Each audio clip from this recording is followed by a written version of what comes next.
Be careful. He's and Scott Higgins, both of them coked up out of their minds.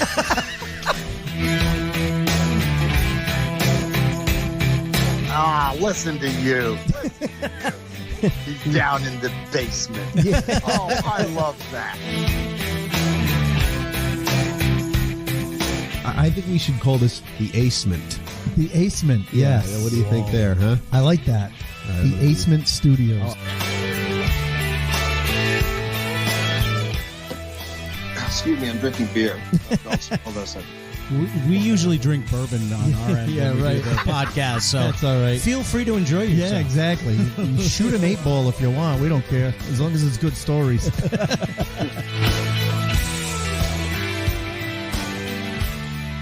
And welcome to the Acement, everybody. It's time to go behind the funny. This is Scott Higgins. And this is Ace Aceto. And we are excited that you are joining us. We got a fun episode for you this week. I have been looking forward to this for 2 weeks now. I know. This is one of those ones that we've talked about in the past when we have somebody on that really kind of made an impression on us when we were coming up. Well, at least for me, when I was coming up, This is one of those guys that I never got to work with. Right. And you've worked with him a bunch of times. I used to see him because I would go and hang out at the Comedy Connection on nights but that he you was had there. already started headlining and stuff like that, I think, Right. when he was coming around started here coming a lot. around. Yeah. And I was first starting to come up, so I got to work with him at the Connection in Providence. I got to work with him in Hartford. I remember one time in Waterbury because John Schuler used to book me with him at a couple places. So, I could, and our timing couldn't be better having him.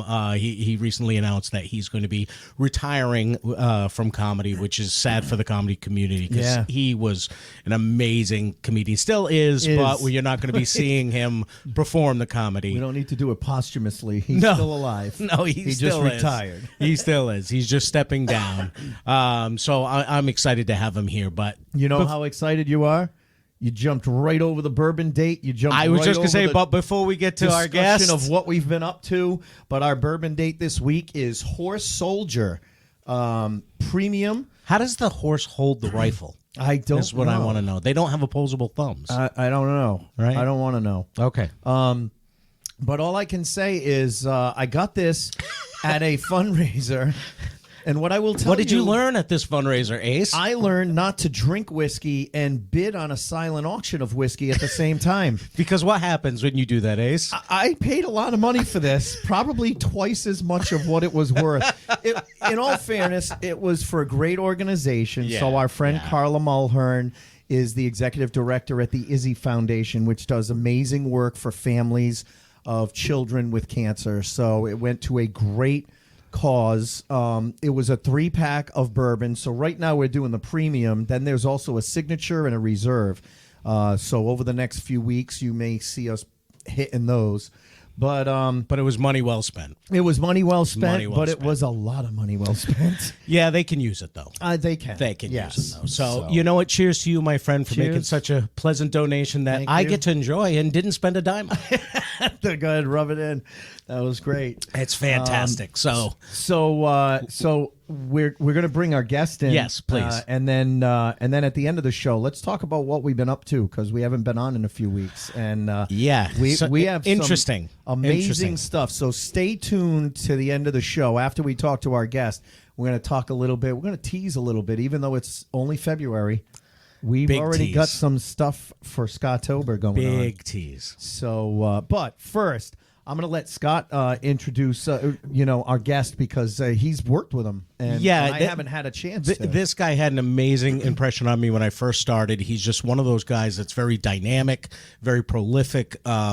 He gave me some advice when I first started that I have passed on to younger comics that I've been blessed to work with, and it just stuck with me all these years, and I always enjoyed working with him, and I'm so happy that he's here with us tonight. So I would like to welcome Mr. Eddie Clark.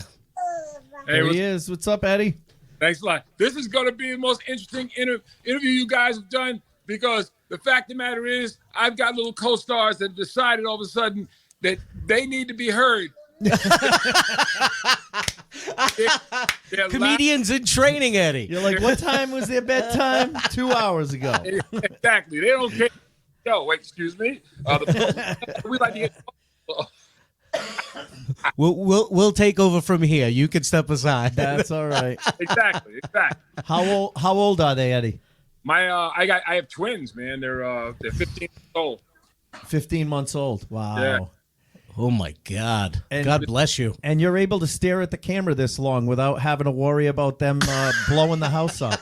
No, you have to understand. See, my kids, because Oh, you're We cutting lost- out, Eddie. We lost you. We lost your audio, Eddie. Lost your audio.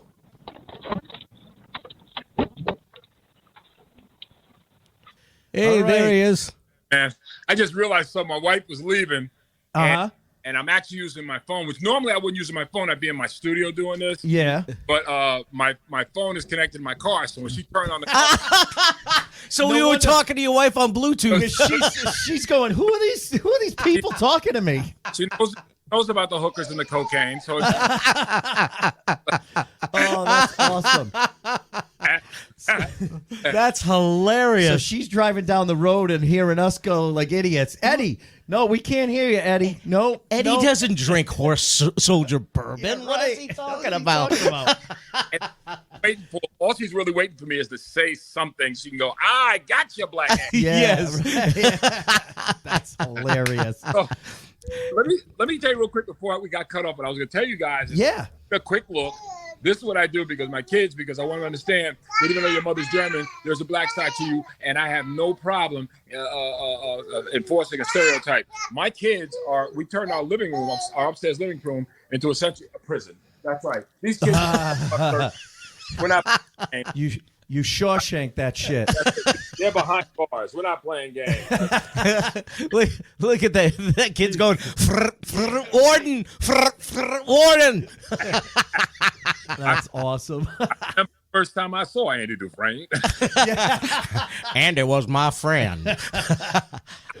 He was 15 months old. He was 100 pounds of nothing, that Andy Dufresne. Sometimes he fought them off. Sometimes. Change those diapers.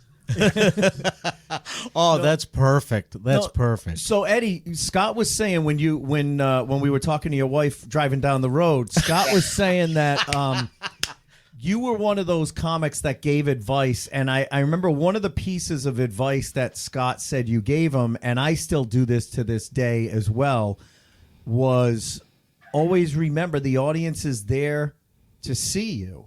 That's right. And so at the end of the show, make sure you're out back.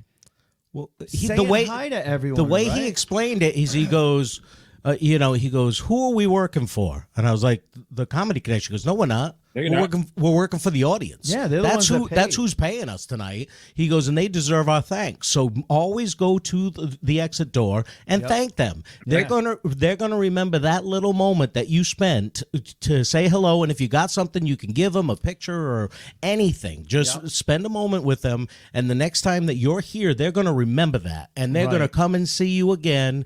And you're gonna build a relationship with your audience. And I mean, I'm a year in the game, year and a half in the game, and when I'm working with them, and I never forgot that, and I still to this day, every show I do, when the show is done, I am back by that door thanking everybody, shaking hands, taking pictures, whatever it takes, and I'll they're gonna stay there till the last person's gone. And they're going to be more apt to come out and see you again the next time you're there. They're going to be like, oh, I remember that person. You know, they weren't an asshole. They didn't go in the green room and take off after. And that's what happens too often. I can tell you right now, man, I could probably go back out to a lot of clubs that I've worked right now, right? Yeah.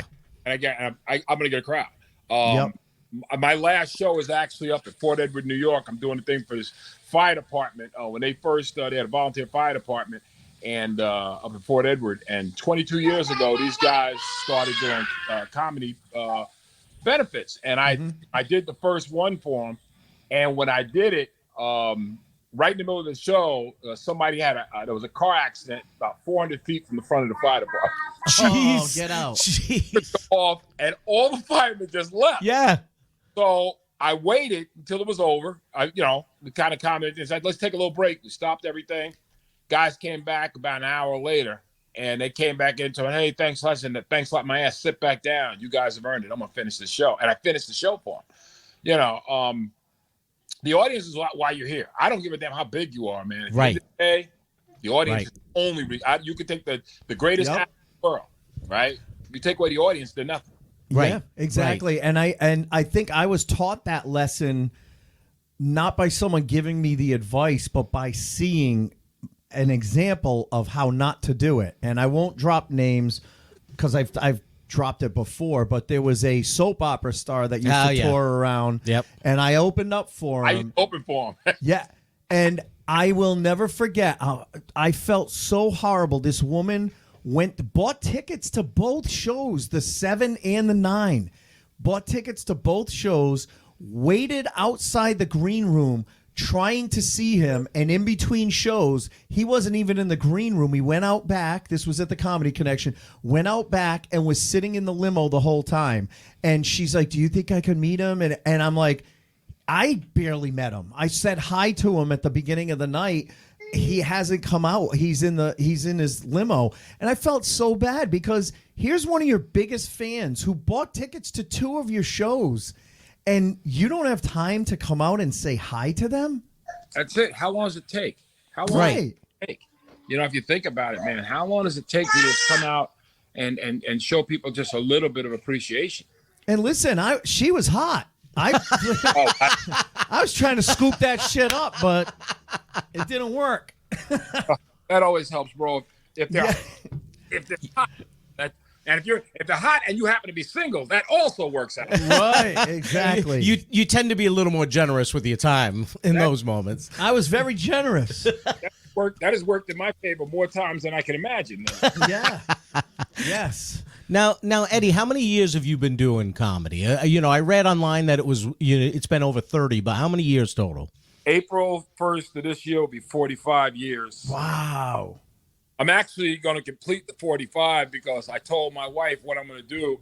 I'm going to do the one thing she never gets to see. I'm going to actually sit in the house for her and her family, and I'm actually going to do a show for them. Are you really? That's going to be your last show for my wife, my in-laws, my kids. Oh, that's awesome. I'm going to get treated the way I should have been treated in most clubs because the kids are going to be rowdy, act like they're enjoying the show. Yeah. Are you still going to wear a mustard suit? Yeah. Exactly. Kids will be heckling you. They'll be like, "What do you do for a living? What do you eat? Paste?" You'll pull a John Parada on them. I got news. They're heckling me right now. Yeah, no shit. I know. Right now, that's the wrong. But that's all right. I get the point. Well, Bobcat Goldthwait said one time that the worst hecklers are family because they know how to push your buttons because they installed the buttons. Really? I thought he said, "How you doing? Nice to meet you." Sorry, I go into impressions every once in a while. So now, do you? It's 45 years, man. Shit, I've been doing it 21, and I can barely remember. But do you remember that first time you decided to step up on a comedy stage? Now, as like most comics, I was trying to get laid. Let's be perfectly honest here. Yeah, we've come across that a time or two. I was in college, and my first wife, they were having a talent show, and that talent show, back in those days, back in the 70s, early 80s, talent shows, especially in college, were all singers. So everybody always sang whatever. Nobody did comedy, but I used to hang down in the student lounge, and I would cut up constantly.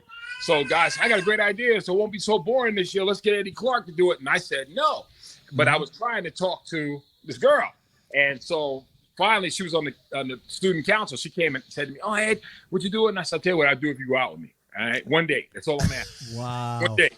All right. So I said, yeah. Hey. Smooth. So I did it. Here's what I didn't know, because once again, I didn't know the business. What I didn't know is that they were given, there was prize money involved. So the deal was I introduced everybody. Then while the judges were making their mind who won, I would do like 10 minutes. Well, I had found out because I was reading the thing and it says, we're going to let the judges go out and they're going to make a decision right now. And remember, there's prize money. I said, prize money? I said, hold up. We have one more person we have not brought to the stage yet. And I introduced myself, walked up, that old bit, walked Yeah. right back on. And I did 10 minutes. I got third place. That's awesome. Nice. Did you take her out with that prize money? No. We made out in the back of my car. So you kept the prize money and still got the girl. Yeah. I'm gonna be in trouble because the fact of the matter is that's the absolute truth. I think I took her. I think we went to White Castle. Yeah. And there was this place over by the Whitestone Bridge in Queens. I pulled up underneath the bridge, and we made out. Nice. Wow. Nice.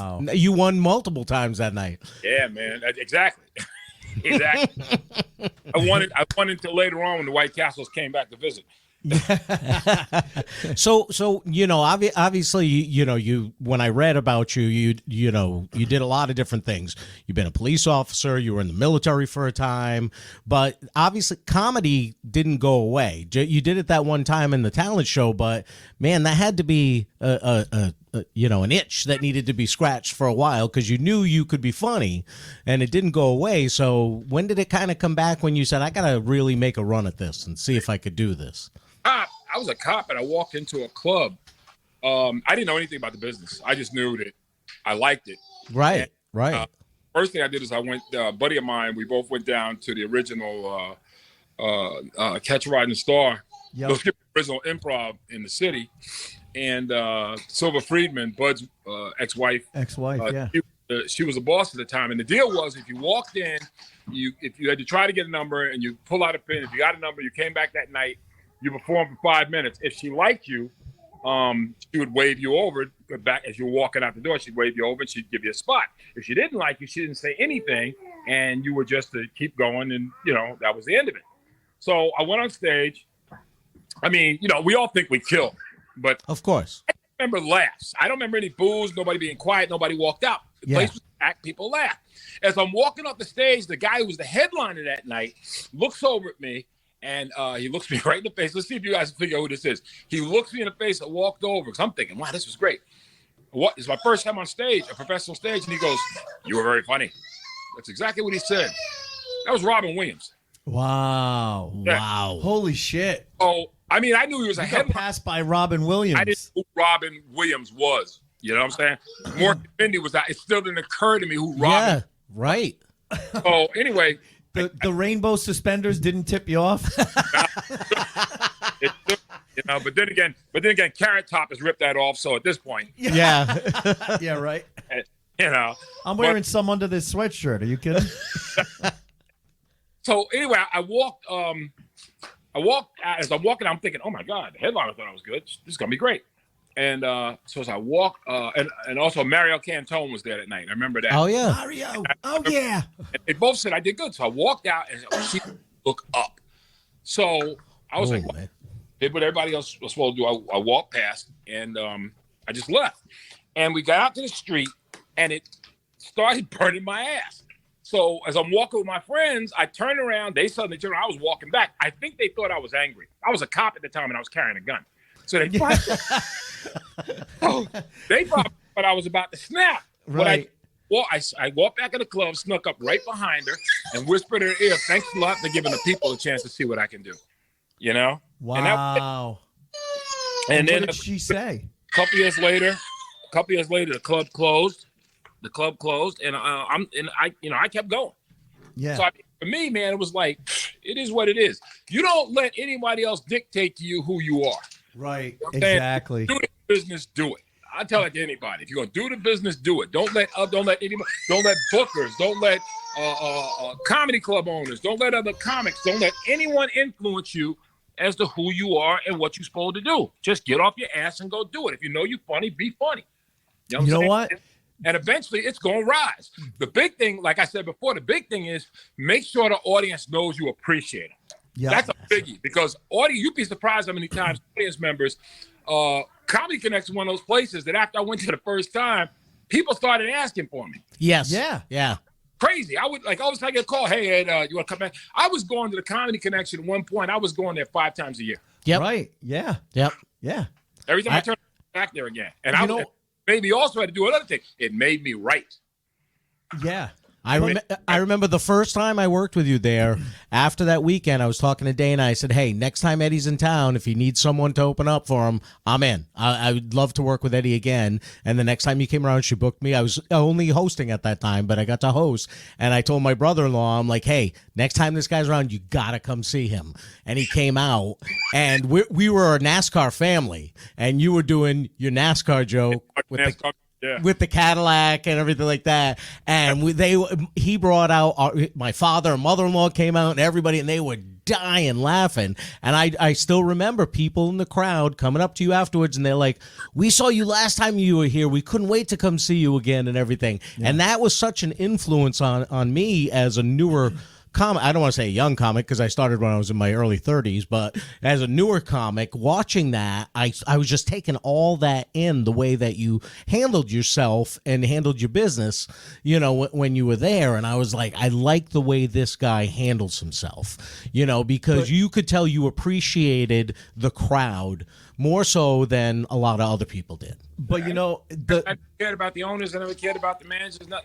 My attitude is, you can't argue with the people that are paying the bills. Exactly. And you know what? I love that advice because I've told newer comics that too. Don't let one club dictate who you are. If there's plenty of bookers that I don't work for. That's fine. If you don't, comedy's subjective. If you don't want to book me, that's fine. I still stay busy. I don't care if I'm at a VFW or a comedy club. Exactly. All I care about is there's asses in the seats who are laughing at me. The deal is I'm working.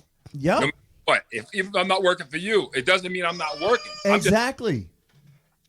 And I don't even take offense to it anymore. No, I used to get neither do pissed I. off. Now I'm like, I don't care. It doesn't matter. I used to take it personally, and I don't anymore. And I look at now that I don't care, like you said, worry about you. Now that I said that's fine. If they don't want to book me, I'll work for somebody else. Exactly. I look at my book and I'm full. So obviously, I'm doing the right thing. I'm making people laugh, and I'm still working after 21 years. So yeah, I think that when I started doing casinos and comedy club, and cruise ships, and then as a result of that, this TV and movie stuff just started happening out of nowhere. I had half the stuff that I got because they actually called my manager asking if I was an actor. Really? Well, and I wanted to ask you about that, Eddie. When did you get your first kind of break with TV or a movie type of thing, and how did you get that? First break I got was in the mid-'80s. There used to be a show back in the 60s called Biography. Mm-hmm. Oh, yeah. Yeah, and Biography had gone away for a while, and they wanted to bring it back. So when they brought it back, the audition was they were looking for people that could do impressions. And the only impression I knew was Rodney Dangerfield. I wasn't even that good at it. Yeah. Rodney Dangerfield, I can do it, Yeah. I did it. They liked it, and the spot was they would take all these people doing all these impressions, and the last person they got was me going, "Hey, how you doing? I'm Rodney Dangerfield." Oh, and then they morphed it into actual Rodney like this. Oh, wow. And it started out, "Who do you want to be today?" And everybody kept doing these things. And when I did Rodney Dangerfield, they morphed me into Rodney Dangerfield. That's awesome. That's cool. After that, A&E got me for that. And then when they had Cold Case Files, I did the first almost for that. Mm-hmm. And then I did that. And then I did a couple other things, a couple other commercials, Red Lobster, Sony PlayStation, the first one that came out. Yep. And then it was right after that they said I had to join the union. And after that, that's when I started getting all these other things. Right. Once you joined, would you join AFTRA? SAG. SAG? I don't like the hell. I can stay on stage when I'm doing comedy, but to stand out there and go to be or not to be, not to be. Yeah. Yeah, right. Not to be. Yeah. Well, I got Eddie, I got to tell you, one of the coolest moments for me, and I even posted it on Facebook at the time. I'm sitting at home, and I'm a huge Marvel fan, and I'm watching a series, and all of a sudden, I see these two cops, and I'm like, holy shit, that's Eddie Clark sitting in that van. What was it? And Ace has been asking me, he goes, what's the series? What's the series? I wouldn't tell him until we had you on. But you are actually, if you go to Marvel's Wikipedia, you are in the Marvel Universe. Wow. For the TV series, Luke Cage. Oh, wow. Yeah. Here's a little nugget for people. Take a good look at my name tag. Right, they accidentally gave me the white guy's name tag. The funny joke is I'm Pulaski. That was the guy's name. Oh my God, that's hilarious. Name tag on, and it had me as Officer Pulaski. It was too funny. Polish is like the whitest last name, right? Exactly. Oh my They think God. it was black. He's from America. Yeah, he's Polish. Yeah, exactly. Oh, that's awesome. great. But I remember when I was watching the show, because I watched it when it first came out, and I froze it with your face, and I took a picture of the TV screen. I go, when you're watching a Marvel show and a guy you used to open up for pops up on the show. Way to go, Eddie Clark. So It's fun. I met a lot of stars and stuff. People were pretty cool. That was really nice. So Eddie, you mentioned your manager. So how far into comedy were you before you got a manager? And did you have a manager for comedy or acting or both? Or Extremely lucky. I just happened to have somebody that wanted me. That's the weirdest part, and I'm still trying to understand how that happened. There was a guy, Top Drawer Entertainment, Tony Camacho. Tony Camacho. Oh, yeah. And Tony Camacho's, he didn't think I was that good, but his wife did. Oh, She thought I was good. So her attitude was, yeah, Eddie Clark. And she started managing me. And next thing I know, I'm working all over the place. I'm doing all this stuff. Mm-hmm. The word incredible doesn't even begin to start to explain what happened. And Right. he was the one that started me on everything. Yeah. Actually, he started And is he still around? me. He's in Las Vegas. He's in Vegas. Okay. Because I had gotten hooked in with him, online. I think he was doing Turning Stone Casino up in upstate New York. Yep. And someone gave me his name and I sent information. And then all of a sudden it was like I got seen. I thought I was going to get work. And then all of a sudden it seemed like he dropped off the face of the earth. His website was no longer like it was basic. It wasn't really showing that much on it. So I figured, I don't know. I didn't know if he passed away or if he moved away. Because Tony doesn't do. He's got a few people that he specializes with. Yeah. Doesn't really Looking at new people. Was before, Yeah. He's not like he was before, but he's still around. But, Oh yeah. Yeah. See, it's different when you're in New England too. Like where are you? You're in Jersey? Yeah, I live in South Jersey now. Yeah. So in Jersey, New York, there's a lot more management. There's no management in New England. No. No one has management. No, ever since Barry Katz left, there's been nothing. Right. It's hard to get people. Yeah.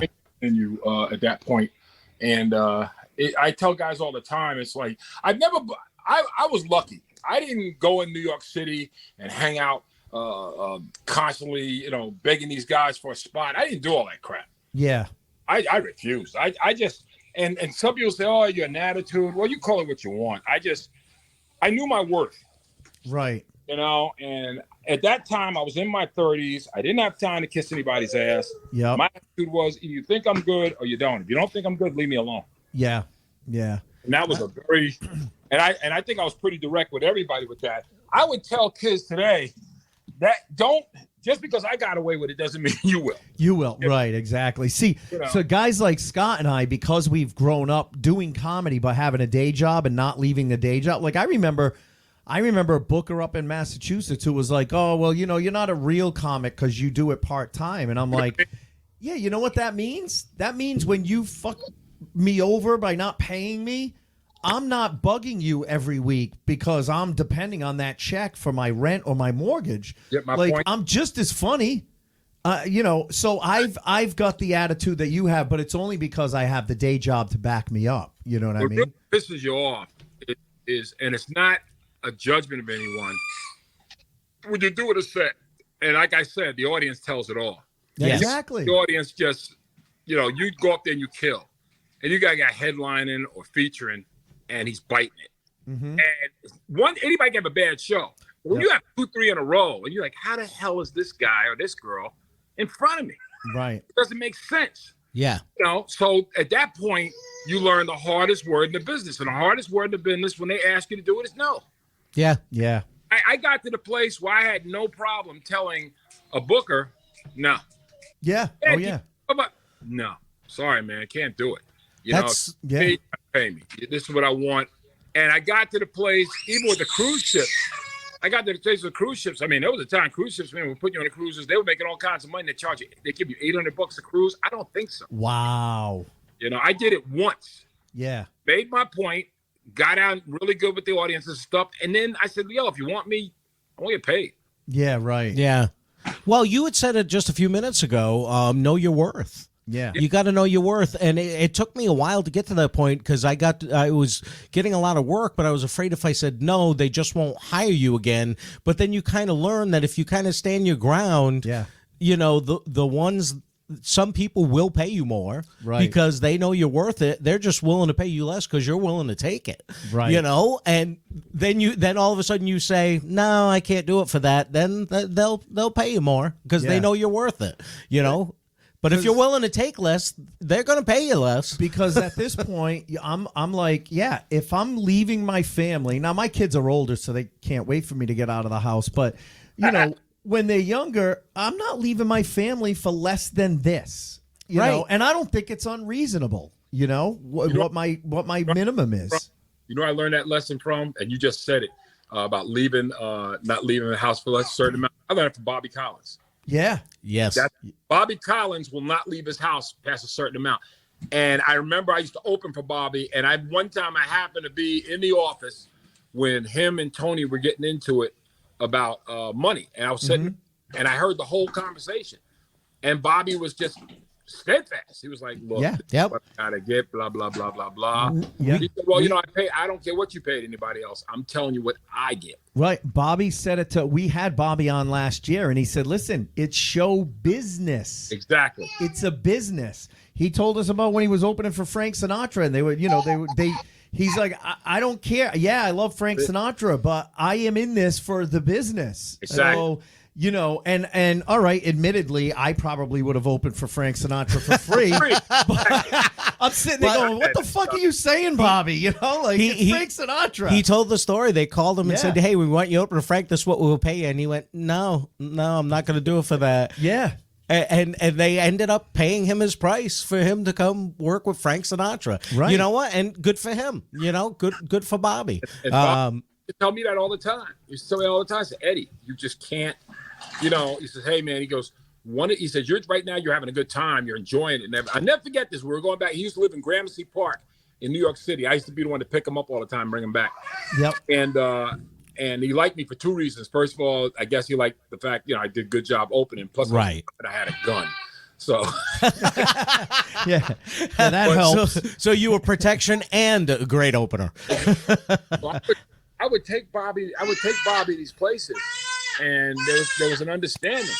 There was understanding in the business, that you had to know your place. Yeah. And Bobby used to always tell me, you have to make your place. Right. Nobody give it to you. You have to make it. Yeah. Right. True. You have to make them respect you. You have to make them understand that you're not selling for anything less. Yep. And he says, and here's the part. There are people that will tell you no. Some people mean it. They will tell you no, and you will never work for them again. Right. He said you can count on that. Yeah. There are people that they'll tell you no, and you will never work for them again. And you have to prepare yourself for that. There are some places you'll never work for. Right. Well, because when you get started, you have this thing like, oh, well, there's only so many bookers, and especially when I started, even when you started, those were the days where, one booker had 20 rooms. Yeah. So if they didn't book you, you were like, oh shit, I'm never going to work those 20 rooms. Nowadays, it's even easier because most bookers don't have that many rooms, especially in New England. You had his rooms. Yep. You had the other guy, the guy that had that place in Holyoke. He had a bunch of them. Was it Norm LaFoe? Norm LaFoe. Norm LaFoe. Yep. He had all the places in Holyoke and Hadley and Amherst. Yeah. And, if you were in New York area, it was Phil Selman. You know what I'm saying? There was certain guys that you knew if you wanted to work, but you also Gary Grant was another one, Long Island. Yeah. You had to understand that there's you have to know your worth. There has to be a line where you say no. There has to be a point where you say, I'm not accepting this. Yep. Yeah. And a lot of guys don't know how to do that, you know? You have to get to the point. You have to get to the point where you're like, you know what? I'd rather sit at home with my family on a Friday night than take crap money. Didn't have a family back then. I'd rather by myself. Yeah. Yeah. That's simple. Yeah. I'd rather go to open mic and work on my material for when the time came. There you go. You know, I would go in and just do a guest spot. And guys, you know, I'll never forget, especially during the 90s, sometimes guys would be like, Eddie, you're not working? Nah. Yeah. Dude. And I'd go to spots, man. I say, hey, you need an MC? I'd go in an MC. I didn't care. Right. I didn't care because I knew when the time came for me to do it, I was going to be able to do it. Mm-hmm. Oh, once again, it comes back to, I repeat it till the day I die. Know your worth. Yeah. Yep. Absolutely. No, so true. I when I finally realized that there was one guy that he used to give me a lot of work, but he wasn't paying great. And the one time he called, and I first question I asked is, "What does the spot pay?" And when he told me, I said, yeah, I really can't do it for that. And he didn't know what to say at first because it was the first time I said it to him. I said, I got to get at least this much. Yeah. And he said, oh, I don't have the budget for that. And I said, that's fine. You know, I appreciate you thinking of me, but when you have one that has the budget, let me know. But he never called me again, which is fine. But what sucks about that is then you start booking comedy and you start realizing, fuck that, they had the budget. Yes. I just did it. So I produce a show. You know, Scott produces a show. I produce a show. I just had a show where I don't know if you're familiar with some of the Rhode Island guys up here, like Charlie Hall, Frank O'Donnell. These were guys that. Yeah. So they started. If you remember Periwinkles before the Comedy Connection was even around. Periwinkles was the club, right? Yeah. So I just literally had a show with Charlie Hall, Frank O'Donnell, Poppy Champlin, and then a newer comic and myself. And I told everyone, here's the base price, but if we sell out, you're going to get X amount. And everyone was getting more. And Charlie, of course, because he's Charlie, doesn't pay attention to shit. So when I sent him the money, I had to send him a check because he doesn't have Venmo either. But when I sent him the money, he immediately texted me. He goes, Ace, I think there's something wrong. This is way too much. Yeah. And I'm like, no, Charlie, on my shows, I'm sharing the wealth. Because, and this wasn't even like a big show. It was 130 people. There you go. So when you stop and you look at how much these bookers were making off of 130 people in a room, you can't afford to pay a decent pay to the comics who are there. The audience is there to see them. They're not there to see you. They're not there for you or anything else. They're there to see the comics. Those are the people that should be getting paid the most. Yes, Eddie, I'll tell you a quick story, Eddie. My uncle was the treasurer at the Elks Club in the town I live in. And they hired this guy every year to book their comedy night. That was for the Elks Club.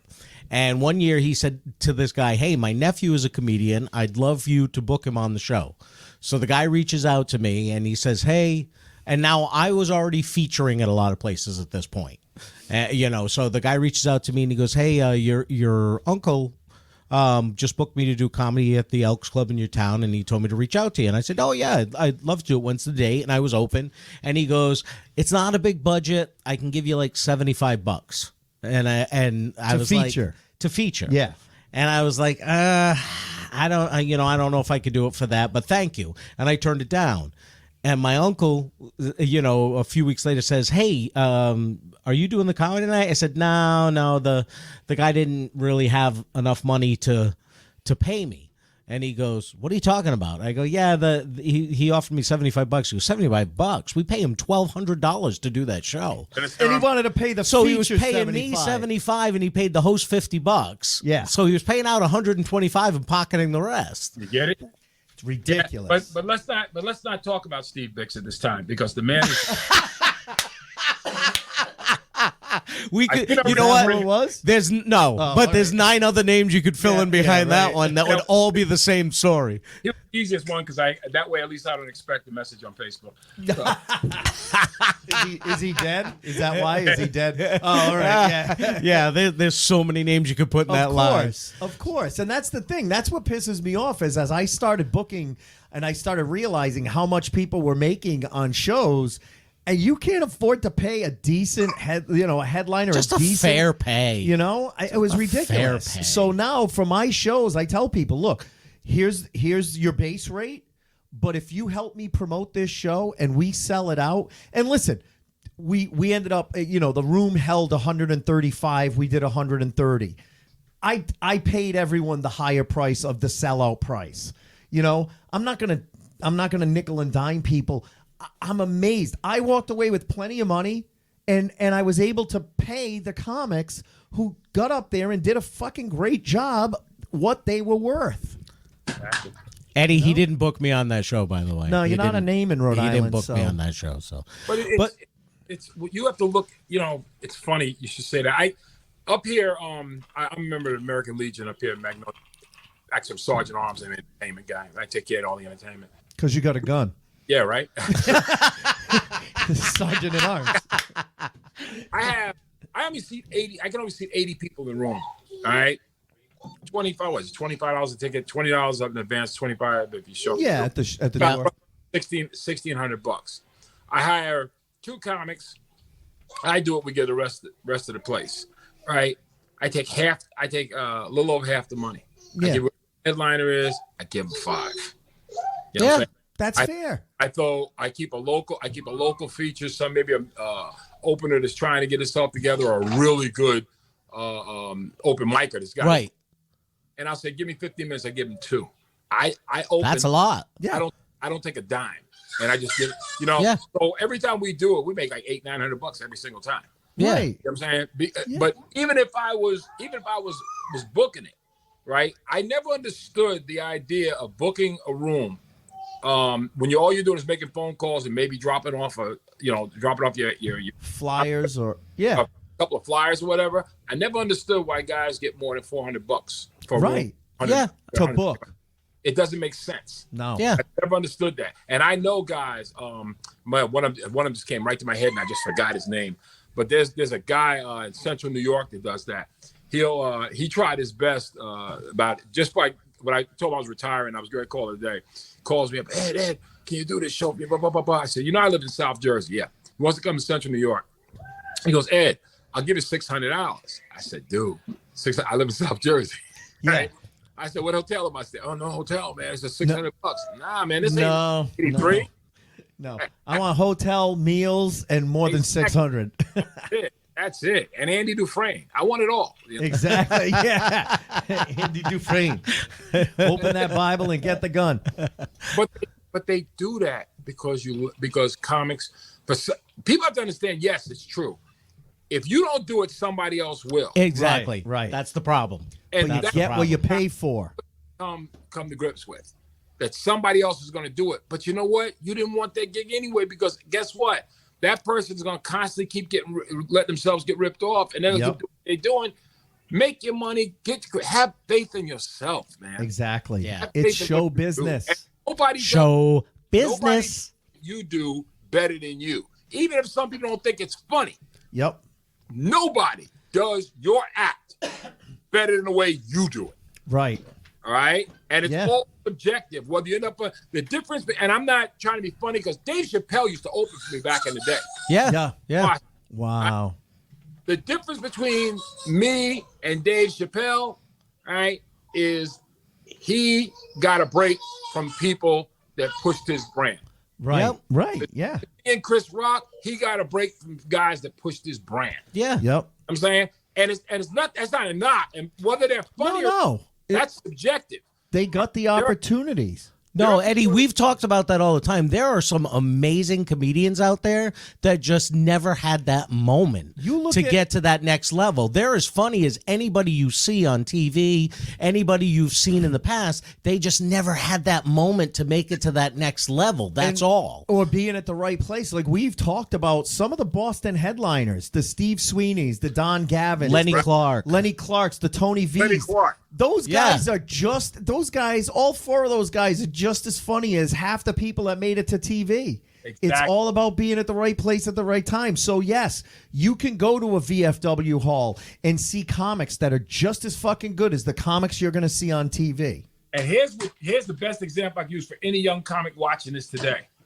If you watch the NBA last weekend at the All-Star game, Yeah. slam dunk contest. Yes. Oh, short 6'2" white kid Yes. out of nowhere, right? Mac. Could have put that kid up against some of the best of all time. He hung out. Wait a Why? minute. Nobody knew who he was. Wait a minute. You're saying 6'2" is short? In the NBA, it is. I'm 5'6", bro. Come on. He knew his worth. He knew his worth. Yeah, no. Yeah. But when they asked him to come back again, you know what he said? And this is what every young comic needs to be thinking about. They said to him, if they invite you back, would you come back and do it again? Yes, if they invite me back. Who would you want to challenge? He goes, anybody that shows up. I'm the champ. Wow, that's awesome. That's a great. You have to have when you step on stage. When you Yeah. step on stage, you're not in a comedy club anymore. The second they introduce you, that's your house. Yep. You run the world. You have to be confident without being cocky, because there's a fine line, and we know some cocky comics too, but you got to be confident. You got to own that. Wow moments.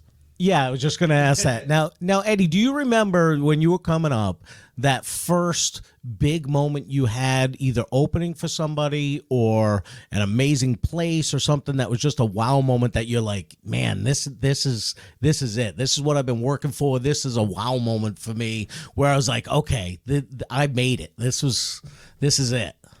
1981, Gilbert Gottfried was working at the I won't. County Center in Westchester, New York. He was opening up for the Temptations, the OJs. Wow. He had bombed. I was Hard to believe. working in a club called a Tryout Club in Marinick, New York. Somebody from there, I guess they were the nearest club, and from where I understand, somebody from William Morris told, after they got rid of him, somebody from William Morris said, go to a comedy club, find somebody that's funny. They went to the comedy club there and said, do you have somebody? He said, I got one guy, you know. He's kind of crazy. He says he's scared of big crowds. This guy's not scared of nothing. I didn't know nothing. I walked to the club. She goes, Ed, you're going over here to Westchester County Center. Boom. I go in there. I'm opening up for the Temptations, the OJs. Wow. In my home county, no less. Right. To my parents, right? I go in. I was supposed to do 12 minutes. As I'm getting ready to leave, I knew the only sign I really knew was the stretch sign. Oh yeah. I'm looking in the corner. They're saying stretch. Levert, not the father, Eddie Levert from the OJs. Yeah. And most of the Temptations were in the wings, and they're watching me, and I'm looking at these guys laughing. I had this bit that I worked on called a Jamaican Pilot. Matter of fact, you guys probably saw me do it back in the day over there. I had the bag. I walked off this, and you remember, I don't know anything about this business. I to do this. I walked up and said, hold up, folks, I got one more bit for you. I ran off, got back, did the bit for the first time, got a standing ovation, and everything took off after that. Wow. Unbelievable. But I have one question. What was so bad about my act that night? I thought I was hilarious. I wasn't there. I'm kidding. He just baited me. I love his Gilbert. He was being represented by William Morris. Oh, wow. Yeah. William Morris people that got me. Here's the thing, once again, not knowing the business. They gave the representative gave me a card after I was done. He goes, hey, give me a call. I didn't know anything about the business. Yeah. Right? And I never called him. I remember Who's this William Morris douche? I'm going back to the Tryout Club and go back to being an opening. Yeah, right. And he's like, why am I going to call a cigarette guy? Yeah, who's right. William Morris? Yeah. Why am I calling a cigarette guy? Oh my God. Yeah, this guy sponsors NASCAR. I'm a comedian. Yeah, what am I calling him well, for? That's awesome. That's brilliant. So brilliant. True story. And I did something else that night I was supposed to do. I was so impressed with myself because everybody gave a stand ovation. I was wearing a gold sweatsuit. I knew you guys remember the gold suits. I do. I had a Magic Johnson Lakers sweatsuit. I did the stage show. I walked through the wings and walked down through the side of the audience before the Temptations OJs came on, and people mobbed me, and I got a kick out of it. Oh, that's awesome. Walk out the back and leave, be cool. Nah, I walked right past there, and I went out to my car, walking past everybody, signed autographs, whatever, and walked. Straight out. Straight out. They thought you were like the Temptations or OJ's little cousin or Yeah, something right? like that Yeah. with your gold sweatsuit on. Was the next day, my mother calls me up. She goes, "What the hell happened at the county center?" All her friends had left. They'd seen me, so they up, and they're all telling Nettie, "He's outstanding. I can't believe it. Eddie's so funny. Oh my God, Edward's so funny. It's so funny." And my mother had no clue. She had no idea you were even going to be doing it because they just snatched you from the club.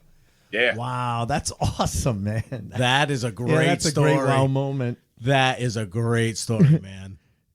So, Those days happen few and far in between, but you learn to appreciate. well, and that's why we always ask people about their wow moments. But one of the best parts of our show that we love asking people is the opposite of the wow moment. The other end of that spectrum. Yeah, because you said they're few and far between. But what we do have is we have a lot of shitty gigs, and so we like to ask about the funny bad gig story, and that's the gig that wasn't funny the night of. It was painful. It made you want to quit comedy or go like, what am I doing here? Maybe I should re-enlist. Yeah, right. right? But the further away you get, we're all in the green room telling war stories of like, oh, you're not going to believe this shit gig I did where I had to stay in a hotel with no heat and blah, blah, blah. And then you're sitting there and you're listening and you're going, oh, yeah, that's cute. Yeah. All right. Let me one-up you. I got one for you. I got the ultimate nightmare story. right. Everybody's familiar with Showtime with the Apollo. Yeah. Ralph Cooper Sr., God rest his soul, he was he produced it, invented it. He was a great man. Yeah. The audition, and I had a bit called "Why Black People Aren't Scared of Monsters," and the reason is, I said, you take like, for instance, the Mummy. Black people can't be scared of the Mummy. Why? Because we all walk like that. Now you got to think. Yeah. So I did it, whatever. I did that, and I also do things. I think you guys might remember I used to do a Louis Farrakhan impression. Yes. So I go up on stage, I did the Mummy bit, whatever. And Sinbad, I never forget, was the host. And I went for the Louis Farrakhan impression, and he never gave me a chance to get to the bit. Yeah. Did it, whatever. So they started booing. Oh, And shit. Sinbad is on the side. He's cracking up. So they booed me off. Sandman danced me off. No big deal. Well, Mr. Cooper liked me. So he says, you're coming back next week. So I came back the next week. Went out, and I said, I'm doing it again. I'm not changing my act. Yeah. Doing the same thing. Same thing. Got the Mummy bit, they screamed. Really? Booed. They booed like a mom. The second time. Kiki Shepard, the lady, is talking to me as I'm going off. She walks me up, and Sandman's dancing. She goes, says, you funny, baby. You keep coming back. Don't you worry about it. So Mr. Cooper had me back a third time. Now, all my friends are saying, you're crazy. I'm thinking, yo, man, I can't take this. This is too Yes. But I was also pissed off because I hate it when somebody tries to tell me I can't do something. Yeah. So I went up the third time, and this time I reversed the order. I did the Louis Farrakhan bit. I came out, my dear brothers and sisters. I came right with it, right? So they started. So by the time I got the Mummy bit, I killed. Yep. I walked up the stage. Sinbad said, "They're talking about you finally got over, right?" So Sinbad gets the love. They put the microphone in my face. I said, "You know what? I came here trying to be myself, a comic, and y'all wanted me to be black. All right? I'm not black. I'm a comic that happens to be black. Fuck this place." Wow. And I walked off. I spit on the stump and I walked off. They had to keep me downstairs. This is a true story. Really? They had to keep me downstairs because the crowd went nuts that They point. wanted to kill you. Yeah, they did. They had to keep me. Then I left out the back on 126th Street side, and a couple of guys got me around in my car. I had a white Honda Civic, and they got me in my car and said, "You're on your own, dude. And I wouldn't come back to Harlem no time soon." A couple weeks later, I was doing a show, and Bill Bellamy. I was coming out of the show, and you familiar with Basil? Oh yeah.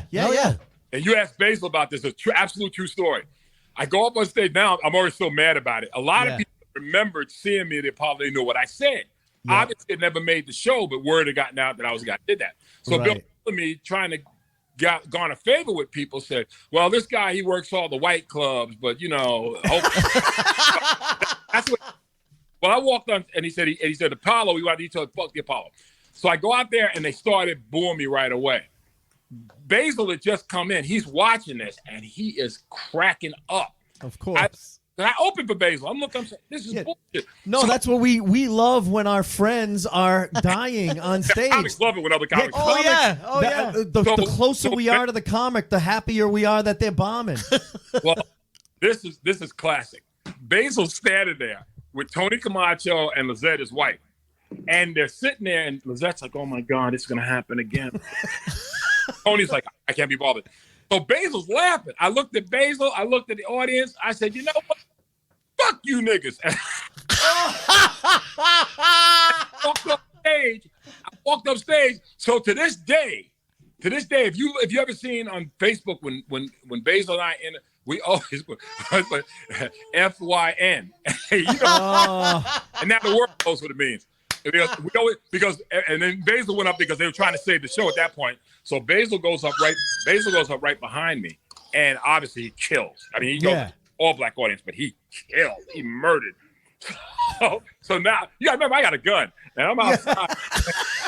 Good thing. Yeah, Good thing. Get back in the club, and it was like, Ed, just going home, man. Just going home. So every time Basil sees me right now, Basil always says to me, Ed, I got a question for you. And this has been going on. This is, 30 years now. Basil goes, Ed, look, I'd like to really buy that bit. I just want to buy that bit, man. Say that word and get away with it. I got to buy that bit. Oh, my God. So we say it. Every time Basil and I see each other, one of us always says it. Yeah. Always says it to each other. And I know people get in shape. I don't give a shit. I think that should be the name of this episode. The balls. Eddie Clark. Fuck you. Well, maybe FYN. Yeah. Because you can get away with saying that. We can't. The balls to be on stage and just say that to that crowd, oh, man. My God. Hats off to you. We were in Newark. I never should have made it out there alive. Exactly. Even if you have a gun, because they have as many guns as you do. Yeah. Yeah, it's true, because he had mentioned him also. He says, on top of that, he's a cop. Bill Bellamy's doing this. On top of it, he's a cop. And I remember Mayor Sharp James, that bastion of decency, played it ass up. He was the mayor of Newark at the time, and he's laughing. He thinks it's the most hilarious thing in the world. And I had this attitude after that I'd never, ever, ever allow anybody to ever refer to me again as a black comic. I'm a comic that happens to be black. I'm funny, yo. If you I like that. I like that. I'm here for the laughs, man. Right. Well, exactly. And it's funny you say that, because I say this to Ace all the time. Says we're white comics. But I also would you do that? I also hate when somebody say, "Oh, she's a funny female comic," or "He's a funny this comic." Yeah. No, we're comics. We're all comics, and if you're funny, you're funny. It doesn't matter if you're black, you're white, if you're female or you're male. If you're a comic and you're funny, you're just a comic. End of story. And Eddie, this view, I feel like you just gave me a binky. Yeah, the way you leaned in, I was like, he just gave me a blankie or something. Over here playing WWE, man. Beating the shit out of each other. Well, you know what? Eddie, I can't think of a better. Oh, he's got him pinned. He's got him pinned. Let me tell you something, brother. Oh yeah. He put her down, and he had his, and all of a sudden she just reached up on her hand and she hit the side of his ear. Oh yeah, Hogan, I'm gonna tell you something. Snap into a Slim Jim Hogan. He's got WrestleMania 54 going on over there. That's awesome. Eddie, I tell you, I can't thank you enough for coming on tonight, man. It was great walking down memory lane with you. Great seeing you. I mean, congratulations on your career, man. 45 years is amazing. Absolutely. You're a guy that I've looked up to since I started, and great advice. And I certainly hope that someday some young comedian, says to me that I passed on advice to them the way you did to me. So I appreciate you guys. And like I said, and you want to get, I got this thing called UVB TV Comedy. It's actually my thing, UVB TV. It's, if you go on YouTube, put it in quotations, UVB TV. It's a whole lot of stuff. I got all kinds of stuff. I got the UVV Comedy Corner, where I'm going to actually start taking comics, and I'm actually going to put like half-hour spots these guys on. Oh, awesome. Oh, that's awesome. Bookers and stuff, because they look at my stuff, they can see it, and it gives everybody a chance to check out. Well, I'll go to it on YouTube, and I'll pull the link, and I'll put it in the show notes. So anybody listening tonight, go to the show notes, and the UVV TV link will be in the show notes for today. Yeah, so we got a lot of stuff, and it's versatile. We hope it's out there, and it's Unvaccinated Voices TV, and we hope you guys will check it out. But I got to tell you two something, right? I appreciate you guys, for this, and I appreciate the fact that this is, like I said, March 25th is my absolute last show, and just to be able to do somebody, just to be able to talk to guys again, and before Anytime. I shut it down, I'm shutting it down. So I want to let you know how much I appreciated you inviting me. No, it's trust me, it's our you. pleasure, Eddie, and again, congratulations. Thank you. Would you like to talk to the people? Here's your chance. You're on TV. Nice smile. Yeah. Nice smile. You got to smile. Total female. Yeah. She's like, get that thing out my face. Thanks again, Eddie, man. Have a great night. Enjoy those babies. Appreciate you, man. You guys take care. We'll talk again. All right, Eddie. man.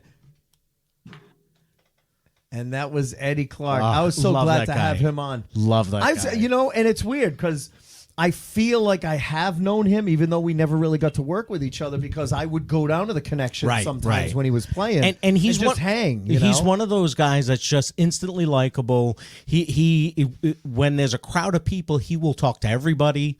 He'll hang out with everybody. He's just one of those guys.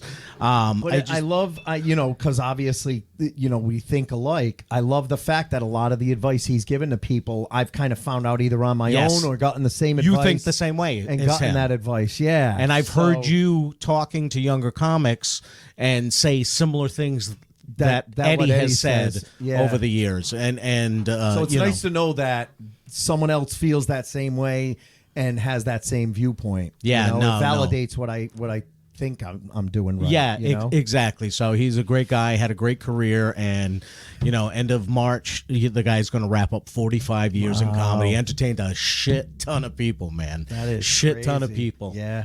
And he's in the Marvel Universe, which that's pretty cool. That is pretty damn cool. That's quite a legacy. So, again, I hope you guys enjoyed that. That was a wow moment for us to have him on. And Ace mentioned beforehand, for those of you that stuck around here to the end, a little bit of a teaser. Ace took me on an overnight adventure last week. Yes, I did. Not of my choosing. So we went live. We did a live video on Facebook on our page. If you follow our page, then you saw the it. live video. And we did an investigation. Thanks to our buddy Ken DaCosta from Rise Up Paranormal. Yes. We did an investigation at the Conjuring House. It took me 2 years, 3 years, but I finally got Scotty Boy here to the Conjuring House. An actual overnight investigation. We slept there, yes. We got there at 7 and left at 8 a.m. 8 a.m. the next morning. Yep. And we only really slept for about 2 hours. By the time we went to bed, from 4 to 6 a.m. Yeah. And I don't think we missed much at that point. What was interesting was here I am busting balls and, hey, Scott's going to be scared and Scott's going to be scared. And then something happened that shook me to my foundation to the point where I am still trying to process it. I have told a couple of people about what happened. You're gonna have to listen in Scottober for what exactly happened. Yeah. I was able to get a little bit of video. Unfortunately, it would have been great if it was just us, but there was a larger group there, and some of the people I don't think were as serious about investigating as we were. There were 3 definitely that seemed like they were there, like they just came from the bar and they were hanging out. And they were just hanging out, and they were really kind of loud and obnoxious. Yeah. And whatever. honestly, the moment that he's referring to kind of caught us off guard because it wasn't a planned part of the investigation. I was so pissed because I looked at you after it happened and I was like, "Did you get that on the digital recorder?" And you're like, I didn't even turn it on." No, we walked into this room and this was just happening and got so swept up in the moment. And so I will tease this. We've had Cody and Satori on. Oh my God, 2 years in a row. 2 years in a row we've had them on. We are definitely going to have them on for this episode. I think we're going to have like a monster episode in Scottober to go over this evidence. I think we will definitely have Satori and Cody, Satori, and Ken on because of what happened. So there's some amazing stuff, and I will tell you this. I don't know if I even told you this. The night after this happened, I actually hung out with Jason, Satori's dad. Yes. Who you may know from Ghost Hunters, Jason Hawes. May have heard of him. I told him what happened, and he said, yeah. He goes, it is amazing what those two can do. He goes, I don't understand it. He goes, but I will tell you, I'm not surprised. And I told him, I said, dude, I am shaken. I don't know how it happened. I've spent the last week trying to figure out every plausible explanation for what happened, and I still can't. I don't know that you can explain it. But the good thing is, Julie DeMay, yes, from Rise Up Paranormal, sent me the video that she took. Unfortunately, and there's enough there to really understand what's happening.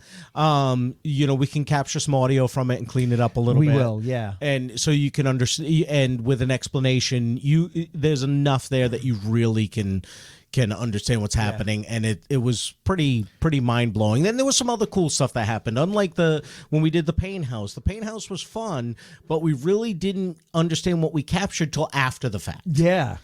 This stuff happened in the moment. It's going to be interesting though, because by then I'm sure Ken and Julie will have analyzed the data from this one, and I wonder what.